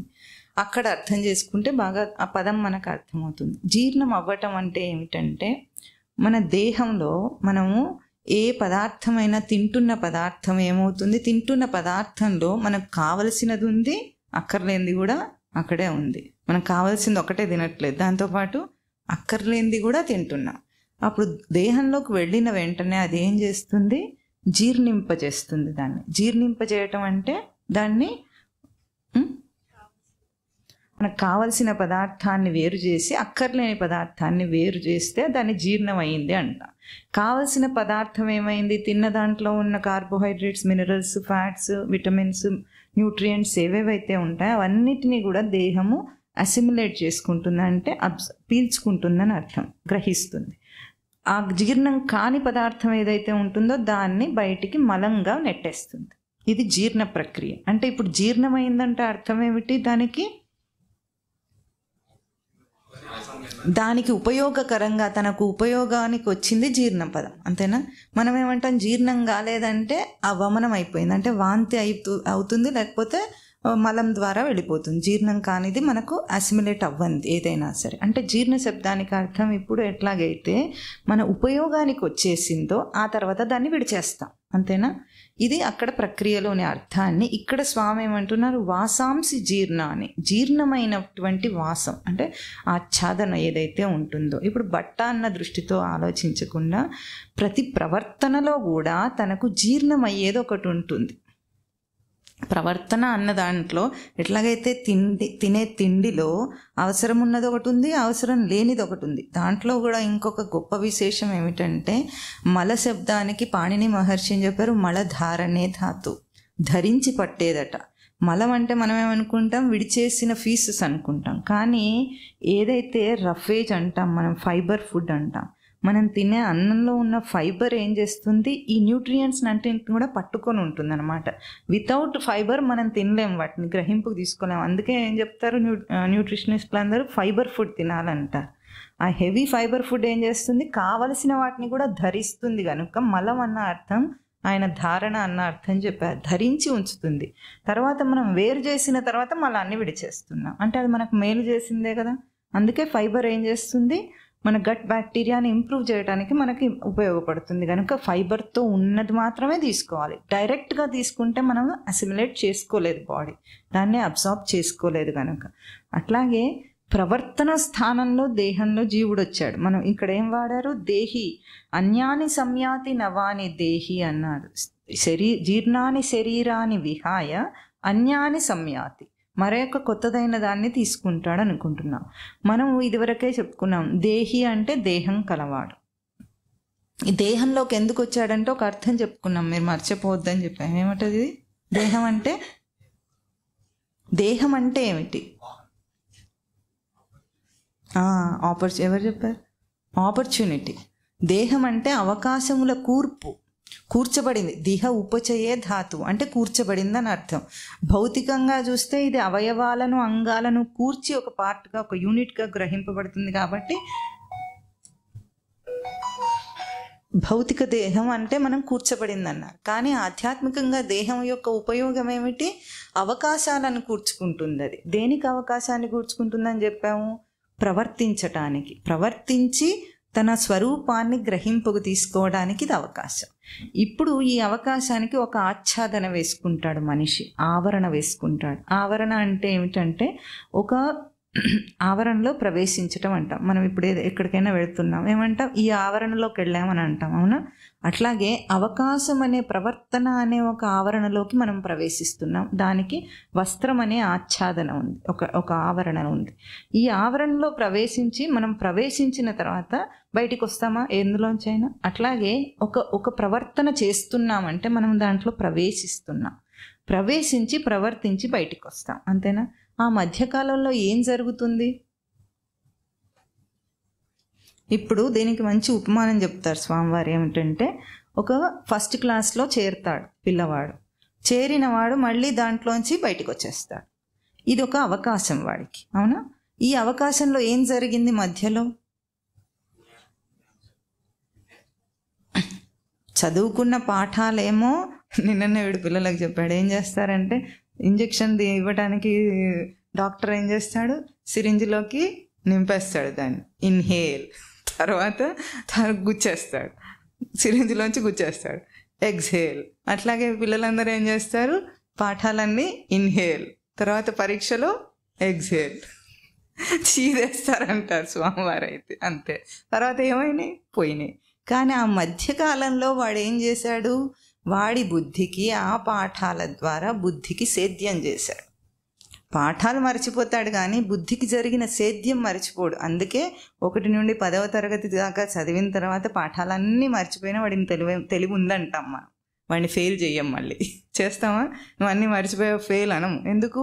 పాఠం చదువుకోవటం మన అక్కడ లక్ష్యం కాదు, తెలివిని పెంచుకోవటం మన లక్ష్యం. అక్కడ జరుగుతుంది, అభౌతికంగా జరుగుతుంది కాబట్టి అది జరిగింది. అట్లాగే మరి దేహంతో తాను ఒక్కొక్క ప్రవర్తన చేస్తున్నవాడు ఆ ప్రవర్తనలలో ఏం పొందాడు? ఒక విషయంలో ప్రవేశించాడు, ఇది చేస్తానన్నాడు, చేయటానికి వెళ్ళిపోయాడు. అందులో ప్రవేశించి మళ్ళీ ఆ పని అయిపోయిన తర్వాత అందులోంచి బయటకు వచ్చేసాడు. ప్రవర్తన పూర్తయిపోయింది. మరి ఏం పొందాం మనం ఆ మధ్యకాలంలో? తెలివి అంటారు. మీరు చెప్పిన తెలివి ఎట్లా ఉంటుంది? లౌకికమైన పరిజ్ఞానాన్ని పొందామన్న తెలివి మీరు చెప్పింది. అది ఎక్కడ ఉంటుంది? ఇంతక చెప్పినట్టు జ్ఞాపకంలో ఉంటుంది, కానీ జ్ఞానం దాకా వెళ్ళటం లేదు. మరి జ్ఞానం పొందటానికి ఆ ప్రవర్తనలో మనం ఏం చేశాం? ఇది ఆచ్ఛాదన. అంటే ఒక ఆవరణలో నువ్వు ఉండి ప్రవర్తన చేయటం. ఈ ఆచ్ఛాదన ఎట్లా ఉంటుంది? జీర్ణమైతే విడిచేస్తాం. ఇవాళ రేపులాగా వాడుకోకుండానే బట్టలు మార్చుకోవటం కాదు, జీర్ణింపజేసుకోవాలి. దాన్ని ఏం జీర్ణింపజేసుకోవాలి?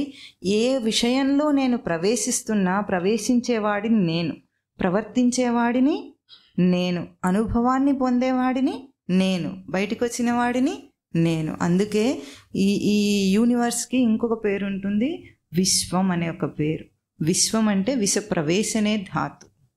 ఏది విశ్వం? నువ్వు ఎందులో ప్రవేశిస్తే అది విశ్వం. ప్రవేశించటమే విశ్వం. ఎందులో అయితే దీనికి వ్యంగ్యంగా చెప్పాలంటేనేమో తగుదునమ్మా అని దూరుతాడు. అన్నిట్లో దూరి మళ్ళీ అక్కడ కాసేపు ఆ నాటకం ఆడతాడు, మళ్ళీ బయటికి వచ్చేస్తాడు. కానీ ఈ అన్ని ప్రవర్తనలలో దేహం నిరంతరంగా చేస్తున్న ప్రవర్తనలో అనుభవాన్ని పొందుతున్నాం. ఏ అనుభవం అంటే మనం ఏం చెప్తాం? విషయాత్మకంగా ఆ రంగంలో వచ్చిన అనుభవం అంటాం. అది మెమొరీ దాకానే ఉంటుంది, తర్వాత ఫేడ్ అయిపోతుంది. కానీ మనకొచ్చిన అనుభవం ఏమిటంటే మన తెలివిని ప్రయోగించటం అనే ఒక అనుభవం వస్తుంది. అది గనక గుర్తించకుండా మనం చేస్తే తెలివి ప్రయోగం వృధా. ఎందుకంటే విషయమేమో ఉండదు, ఉంటుందా? ఎన్ని గడిచినాయో అన్ని విషయాలు ఇప్పుడు ఉన్నాయా? ఎన్నిట్లో మీరు ప్రయోగించారో, విషయ పరిజ్ఞానాన్ని పొందారో, ఆ పరిజ్ఞానం అంతా కొద్దిగా గుర్తుంటుంది. మిగతాది పోయింది కదా. ఇవి కూడా పోతాయి కొన్నాళ్ళు అయితే, అవునా? ఇప్పుడు ఫ్రెష్గా ఉంటే గుర్తుంటాయి. కానీ దాంట్లో సేద్యం చేసినప్పుడు నేను పొందిన నేనున్నాను అన్న అనుభవాన్ని కనుక తీసుకోకుండా బయటికి వస్తే అది లేదు ఇది లేదు, వాడికి రిక్త హస్తాలతో బయటికి వస్తాడు. అంటే మనం ఏం చేస్తున్నాము? చిరగకుండానే బట్టలను మార్చుకున్నట్టు అనుభవాన్ని పొందకుండానే, జీర్ణింపజేసుకోకుండానే బయటికి వచ్చేస్తున్నాం. విషయంలో ప్రవేశిస్తున్నాం. ఎన్ని అనుభవాలు వచ్చినాయి? అనుభవములు ఎన్ని అందించిన అందదాయే ఆత్మదృష్టి. ఎన్ని జరిగాయి, ప్రతిదీ అవకాశమే. నువ్వు ఎక్కడ ప్రవర్తించినా అవకాశమే. కానీ ఇన్ని అవకాశాల్లో ప్రవర్తించి కూడా తనని తాను తెలుసుకోలేకపోయాడు. ఏ ప్రయోగం కోసము ఈ మానవ దేహంలోకి వచ్చాడో, ఏ ప్రయోగంలో మానవ దేహంలో జ్ఞానాన్ని పొందగలిగే అవకాశాన్ని ఇచ్చిందో, కేవలం మానవ జన్మ మాత్రమే ఇచ్చింది అది. అంత గొప్ప మానవ జన్మ, అంత గొప్ప రచనలో ఉండి కూడా, ప్రవర్తించి కూడా తనని తాను తెలుసుకోకుండా మళ్ళీ బయటకు వస్తున్నాడు. అందుకే ఏం చేస్తున్నాడు, మళ్ళీ ఇంకొక దాంట్లోకి దూరుతాడు. ఎందుకు రిపీటెడ్గా చేస్తున్నాడు? ఏదో ఒక దాంట్లో తెలివిని ప్రయోగించకుండా, బయట కర్మ చేయకుండా తాను ఉండలేడు. దేహం ఉన్నంతకాలం చేస్తూనే ఉన్నాడా లేదా? ఎందుకు చేస్తున్నాడు? కావలసింది దొరకలేదు కనుక. మళ్ళీ అవే ప్రయత్నాలు ఎందుకు చేస్తున్నాడు? విచారించాలి కదా మనము. ఎందుకు చేస్తున్నాను నేను ఈ పని? అనుభవం పొందాలి. ఏ అనుభవం పొందాలి? విషయ పరిజ్ఞానం విషయానికి ఉపయోగపడుతుంది కానీ తనకు ఉపయోగపడదు కదా. ఇప్పుడు దేహానికి ఉపయోగపడాలి, అసిమిలేట్ అవ్వాలన్నా మనం అబ్సార్బ్ చేసుకోవాలి దేహం. అప్పుడే దేహానికి శక్తి ఉంటుంది. ఆ విషయంలో కూడా మనిషి సరిగ్గా చేయడా పని. ఎట్లా ఉంటుందంటే, ఎంత తినాలి? దేహం పని చేయడానికి కావలసినంత శక్తిని పొందేటంత తిండి తినాలి. వీడు తింటాడు, శక్తి వస్తుంది, మళ్ళీ ఏం చేస్తాడు? ఖర్చు చేయడు దాన్ని. మళ్ళీ ఏం చేస్తాడు? మళ్ళీ తింటాడు. అప్పుడు అది ఏం చేస్తుంది? ఇక్కడ అక్కడ అంతటా వెళ్ళి టైర్లుగా పోగు చేసుకుంటుంది. శక్తిని ఖర్చు చేయకుండా తిండి కూడా తినొద్దనే తెలివి కూడా లేదు వీడికి. అంటే మనం ఎంత గుడ్డిగా బ్రతుకుతున్నామో భౌతికంగానే, ఆధ్యాత్మికంగా కూడా అంతే గుడ్డిగా ప్రవర్తనలు జరుగుతున్నాయి. దీని ప్రసిద్ధార్థం మనకు అర్థమైంది. బట్టలు మార్చుకున్నంత అట్లుగా ఆత్మ శరీరాలను మార్చేసుకుంటుంది. ఇంత సరిపోయింది. కానీ ప్రాక్టికల్గా మన ప్రాక్టికల్ యూస్కి ఎట్లా అర్థం చేసుకోవాలి దీన్ని? ఇంకా అది లేకపోతే ఈ వేదాంతం బాగుందా లేదా చెప్పండి? మనిషి బట్టలు మార్చుకున్నంత సులభంగా ఆత్మ దేహాలను మారుస్తుంది. వేదాంతం బాగుందా లేదా? ప్రాక్టికాలిటీ ఏముంది ఇక్కడ? ఏం లేదు. చాలా బాగుంది, వినడానికి బాగుంది. మరి నేనేం చేస్తున్నానంటే ప్రతి ప్రవర్తనలో ప్రవేశిస్తున్నా. ఇది బాగా గుర్తించండి. అంటే ఎందుకు ఇది గుర్తించాలి? లేకపోతే ఏమవుతుందంటే, గుడ్డిగా బ్రతికినందువల్ల ఎన్నిట్లో మనకు అనుభవాన్ని ఇచ్చే అవకాశం వచ్చినా అనుభవం రాకపోతే మళ్ళీ చేస్తాం ఆ పని. ఇందాక మనం చెప్పుకున్నాం, పొందింది పోగొట్టుకున్నది అయ్యిందని. ఎన్ని పొందామో అన్నీ పోగొట్టుకున్నాం, మళ్ళీ పొందటానికి అదే ప్రయత్నం చేస్తున్నాం. ఇప్పుడు ప్రవర్తన కూడా ఎందుకు చేస్తున్నాము? నేను అన్న అనుభూతిని పొందేదాకా జీవుడు ఊరుకోడు. పోయిన వారం చెప్పుకున్నాం అనుకుంటా. ఏమని చెప్పుకున్నామంటే, ఈ లోకంలో జరిగేవన్నీ కూడా అనుకున్నదొకటి అయ్యిందొకటి. ఎందుకు అవుతుందంటే, నువ్వేమో వ్యక్తిగా పనిచేస్తున్నావు, కానీ జరిగేవన్నీ జీవుడికి అనుకూలంగా జరుగుతాయి, జీవుడి ఉద్యమానికి అనుకూలంగా జరుగుతుంది. అందుకే జీవుడిని గుర్తిస్తే నువ్వు సృష్టికి సమన్వయం అవుతావు, మనకు కష్టాలు ఉండవు. కష్టం వచ్చింది అంటే సూత్రం తెలుసా మీకు? కష్టం వచ్చింది అంటే ఇందాక ఎట్లా చెప్పారు మీరు? నడినెత్తి మీద సూర్యుడు ఉంటే నీడ కనిపించదు, అంతేనా? నడినెత్తికి కొంచెం జరిగితే నీడ వచ్చేస్తుంది, అబద్ధం కనిపిస్తుంది, అవునా? అబద్ధం ఉన్నదానిలాగా నిజంలాగా కనిపిస్తుంది మనందరికీ. ఇప్పుడు అట్లాగే ఎప్పుడైతే కష్టం వచ్చింది, సుఖం వచ్చింది అని అన్నాము అంటే దానికి సూటైన సూచన ఏమిటంటే, అదేం చెప్తోంది? నువ్వు నీ స్వరూప ధారణ నుండి తొలగావు అని అర్థం. మనం ఏం చేయాలి? కష్టం రాగానే మనం విషయాత్మకంగా దాన్ని సార్ట్ అవుట్ చేసుకోవడానికి ప్రయత్నం చేయకుండా, నేను ఏదో తప్పు నా స్వరూపాన్ని కోల్పోయాను, ఇంతే తెలుసుకోవాల్సింది. ఇది అబద్ధం అని తెలుసుకోవాలి ముందు. అది ఏదొచ్చినా సరే, సుఖం వచ్చినా దుఃఖమే వచ్చినా, రెండూ కూడా వచ్చినాయి అన్నామా? వచ్చినాయి అంటే ఎవరికి వస్తాయి?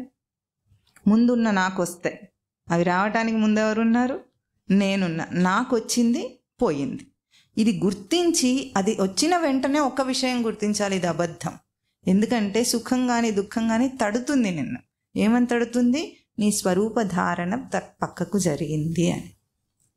ఎప్పుడవుతుంది ఇది? అదేం ప్రశ్న అండి, ఎప్పుడు మాకు అదే కదా ఉంటుంది అని అంటారు, అంతే కదా? అనుభవాలు వస్తున్నాయి ఏవేవో వింత విచిత్రాలుగా.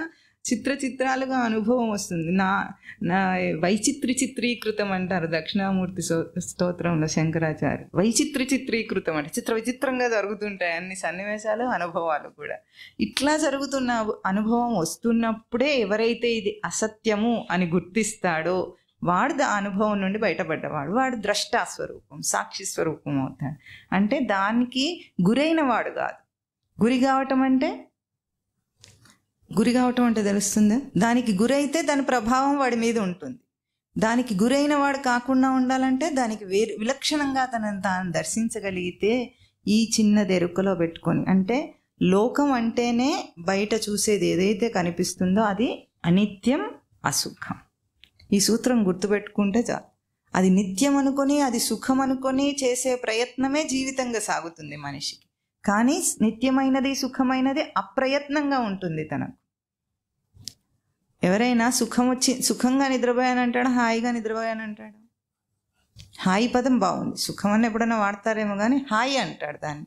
అంటే హాయి అంటే అప్రయత్నంగా జరిగింది. అది సుఖం కోసం ఏం చేయాలి? చాలా కష్టపడాలి కదా. సుఖం రావాలంటే ఎంత కష్టపడాలి? ఎంతో ప్రయత్నం చేసి వచ్చిందని అనుకోవాలి. కానీ నిద్రలో అప్రయత్నంగానే హాయిని అనుభవిస్తున్నాడు. ఏదైనా ప్రయత్నం చేసి వచ్చింది పోయింది అంటే ఆ క్షణాన గుర్తించాలి. అంటే ఎరుకతో గుర్తించటం, ఊరికే మాట వరుసకు కాదు, అందులో దానికి గురి కాకుండా గుర్తించగలగటం. గుర్తించి ఏం చేయాలి? దాంట్లోంచి విత్డ్రా చేసుకున్నప్పుడు అంతర్ధానం. నిద్ర అంటే అంతర్ధాన స్థితి. అంతర్ధానం అంటే మీకు పదం అర్థం కావాలంటే అగ్ని అంతర్ధానమైంది అంటారు. అవునా? విన్నారా ఎప్పుడైనా? అంతర్ధానం అంటే ఇప్పుడు ఇక్కడ అగ్ని ఉంది, మనం అగ్ని మథనం చేసినప్పుడు అగ్ని పుడుతుందంట. ఎక్కడ పుడుతుంది? ఇక్కడ ఉంది కాబట్టి అది వ్యక్తం అవుతుంది. మళ్ళీ ఎప్పుడైతే ఇంధనం అయిపోతుందో, అగ్ని ఎప్పుడైనా ఇంధనం ఆశ్రయించి వెలుగుతుంది. ఇంధనం ఎప్పుడైపోతుందో అగ్ని అంతర్ధానం అయిపోతుంది. అట్లాగే ప్రవర్తనలో దూరిన వాడు ప్రవర్తన నుండి విత్డ్రా, ఉపసంహారం చేసుకొని తనలోకి తాను అంతర్ధానం అవుతాడు. జ్ఞానంతో బ్రతకడం అంటే అంతర్ధాన స్థితిలోనే బ్రతుకుతాడు. వాడు బయటికి పనులు చేస్తున్న వాడిగా కనిపిస్తాడు. జ్ఞానికి వాడి అనుభవం ఏమిటి? అంతర్ధానం అయి ఉన్నాడు, తనలో తానే ధరించి ఉన్నాడు. కానీ బయట దాంతో ఇది పని లేదు వాడికి. అప్పుడు ఈ సంసార ప్రవాహం నుండి వాడు బయటపడతాడు. ఈ చక్రం ఏదైతే మనకు పుట్టడం, చావటం అనే ఒక చక్రం కనిపిస్తున్నట్లుగా అనిపిస్తోంది. మరి మనం ఎంత ఇందాక పుట్టుక అనుభవం ఉందంటే లేదన్నారు, మరణ అనుభవం ఉందంటే లేదన్నారు. కానీ భయము అదే అనుభవంగా సత్యంగానే బ్రతుకుతున్నారు. ఇది ఎప్పుడు దాకా ఉంటుంది? జ్ఞానం వచ్చేదాకా ఉంటుంది. కనుక ఇక్కడ వాసాంసి జీర్ణాన్ని అంటే జీర్ణం కావాలి, అది అసిమిలేట్ అవ్వాలి. అంటే నన్ను నేను పొందితే ఇంక అయిపోయింది, నేను దాన్ని వదిలేస్తా. చేసిందే మళ్ళీ మళ్ళీ చేయటం, పాడిందే పాడరా తర్వాత చెప్పండి, పాచిపళ్ళ దాసుడా, అంతేనా? అట్లా ఎన్నాళ్ళని చేస్తాడు ఈ పనులన్నీ? అంతర్ధాన స్థితి, ఉపసంహార స్థితి రావటం కోసము ఈ జీర్ణంప చేసుకుంటే వాసాంసి జీర్ణాన్ని యథా విహాయ విడిచేసి అన్యాని సంయాతి. ఎంత దాకా చేస్తుంటాడు? వీడికి జీర్ణం అనేది పూర్తిగా అయితే గనుక, అనుభవపూర్వకంగా అయితే గనుక వీడు మళ్ళీ చేయడు. తిండి ఎప్పటిదాకా తింటాడండి?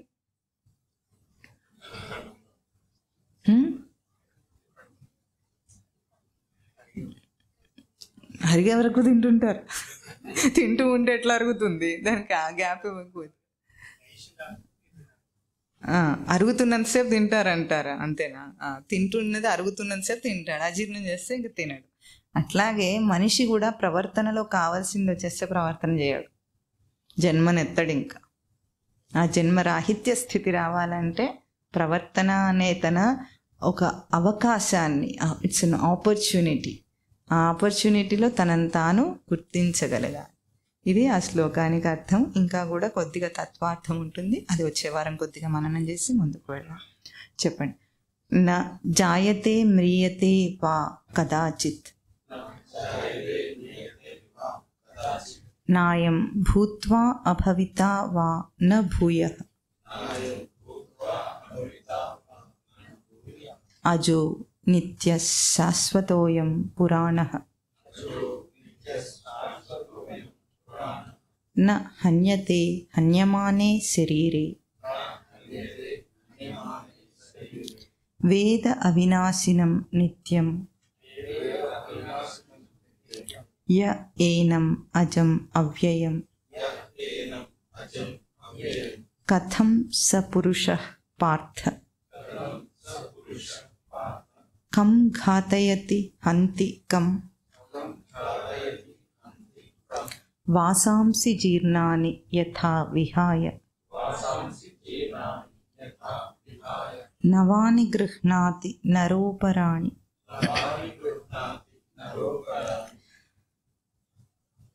తథా శరీరాని విహాయ జీర్ణాని అన్యాని సంయాతి నవాని దేహి.